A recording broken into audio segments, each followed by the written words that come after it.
All right, you're listening to Culture, Race, and Equity, a Chicago Urban League podcast. First of all, Sherry Runner, thank you for giving me the opportunity to be a part of this project. This is a big deal.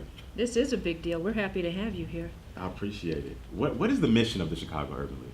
So we're all about building strong African American communities, and that is based on three basic components.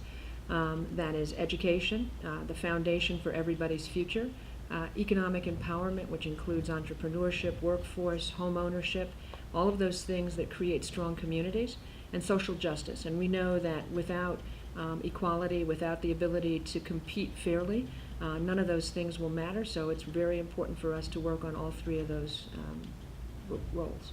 Even just coming here today, the place is bustling. What's going on today? What's happening here? Oh, well, it's busy all the time here. I mean, there's always something going on. And in the current environment, especially the current political environment, both nationally and locally, there is always something to do. And we are really about making sure that people have a chance to use all of their skills, to get those skills that they don't have, and to be a part of the community in a functioning way. Yeah, and you have some big programs here from the jobs program that you do. Is it every week that you have employers here, or people who can come by and ask the Urban League for job opportunities and what that looks It's like? just about every week. There are employers here who are looking to diversify their workforces. And that's crucial, and that's important because those employers are smart because they recognize that the general pipeline of workforce is changing, and they need to make sure that they have people who are qualified to take the jobs that they're creating in the city. And we've been in a number of conversations, and you often make this joke, kind of tongue-in-cheek, but I know you're serious when you say it, that you can't wait for the day when you don't have to do this work, when the Chicago Urban League is no longer necessary. Break that down for us a little bit. Well, I mean, I think that's the goal. I mean, when you think about the fact that the Urban League has been around for 100 years, concentrating on education, finding jobs for people, making sure that people have housing that's adequate and that they are capable and can access the opportunities that the city of Chicago has to offer, you would think that after 100 years that some progress have been made. Well, certainly there has been a lot of progress being made. And what's interesting about that whole process is we made this huge leap when we started with the Voting Rights Act and the Civil Rights Act. And now we seem to have hit a roadblock, and the conversation has gone back to a place where it was 50, 60 years ago in terms of the worthiness of African Americans to participate in our economy, the worthiness of African Americans for their right to protest, the worthiness for us to have a voice in how things are done in the city and in the nation. So it's really important to me to think about a time when there won't be a conversation about whether or not African Americans are worthy. That's not even a starting point for me. This is now about how do we make sure that everybody has access to the same resources. We all pay taxes. We all are doing the same things and working hard. We all want the same things. And African Americans have been critical, not only in the building of the country, but in the city. We're part of the social fabric of this city. And until we can participate in the city the way that everybody else does, then this is a big problem. And that's what I talk about in terms of making our services not necessary anymore. That's a big deal. Do you think we'll ever get there? I think we will get there. I think that we have to get there. I think there's no option. As a mother with children who hopefully at one point will have children, I am assuming that moving forward, we're going to have to get to a point where they're not going to have to fight the same battles that everybody else has who came before them. That's crucial. I want to make it better for them. We've made some slips, we've had some issues, but we have to understand that this is not a zero-sum game, that the fortunes of African Americans does not take away from the fortunes of white Americans or Latino Americans or any other Americans, that Americans create a huge pot of people who all rise together, or else if one portion of them, one significant portion of them fails, then we start to fail together as well. You've been doing a series of forums and conversations, convenings on racial equities. Talk to us for a bit about, or racial equity rather. Talk to us for a bit about what those meetings have been like. What have some of the learnings been out of those conversations, and what we can look forward to as far as the next series of those types of conversations? Well, I think what's really important about what's going on around the world right now is the use of information to create misperceptions. And so those misperceptions create divisiveness. They create an ability for people to justify actions which we know are uncivilized, and that justify their ability to do things which we know are wrong. And so the best way that we can succeed is for everybody to succeed, and everybody to have a chance, and everybody's ideas to come to the table. Because if we limit or eliminate certain ideas or certain ways of doing things because we think that they're not worthy of being there, then we don't have an opportunity to really explore what the next great thing could or would be. So the idea is to bring disparate views to the table and to have a conversation and to actually talk to each other about what it is that we really truly think, and what we really truly know, and what we really truly want. And once we start to do that, when we find out that we're more alike than we are different, then we start to have real conversations about what are those things that we can do together to start to improve everybody's lives. It takes a whole lot of time to hate somebody. It takes a whole lot of time to push somebody out. And so wouldn't it be better if we were all together working towards a goal rather than trying to think about how to keep somebody away from that goal?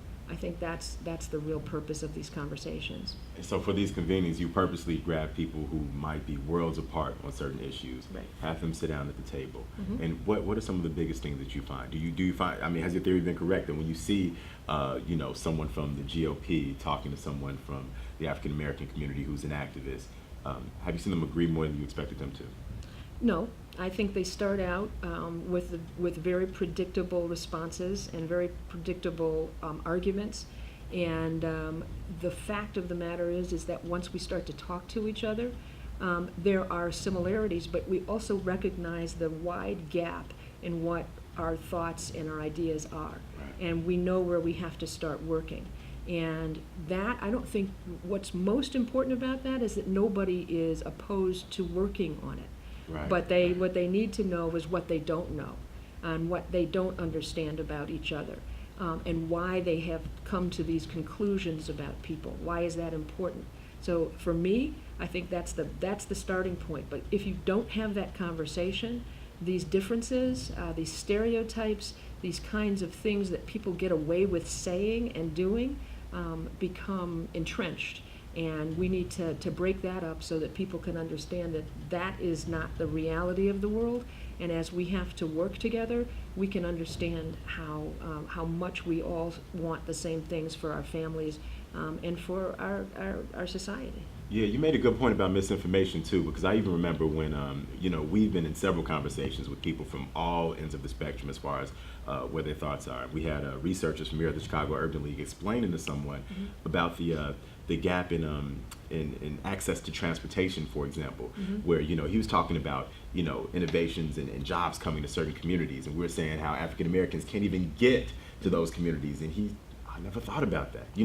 Without that research component, we really miss a big piece of the puzzle, because I think oftentimes the thought is that people on the other side of the aisle or the other side of a specific issue just evil. They just don't want this person to win. But sometimes the case is that they just don't have the information and they aren't clear about what some of those barriers really are. Right. So we talk about in the next few episodes, going to be conversations about public safety, police reform, and economic development.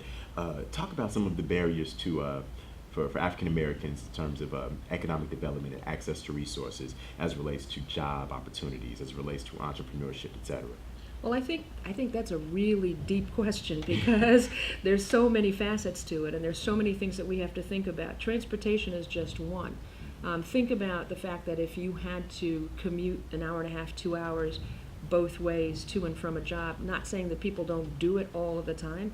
People get in their cars and come in from the suburbs and come into the city all the time. But if your transportation was, and you depended on public transportation and how many things that can go wrong in a day from point A home to point B job, and that can be considered and construed as, if any mess up happens, if any one thing happens, that you're lazy or you're not competent or you don't care, or you can be characterized in certain ways. I also think that there's a huge opportunity as we start to rethink about our public education system. We're looking at the fact that kids are graduating at 70% rate, and we know most of the public schools are people of color. I think it's the statistics are 37% African American and 47% Latino. But are they graduating with the skills that are necessary to access the jobs that are there? Are they graduating with the critical thinking skills that they're going to need in this fast-changing technological society in order to keep a job and get a job and move forward with the way that the world is moving at the pace that it's moving? Those are some of the really important things that we have to think about.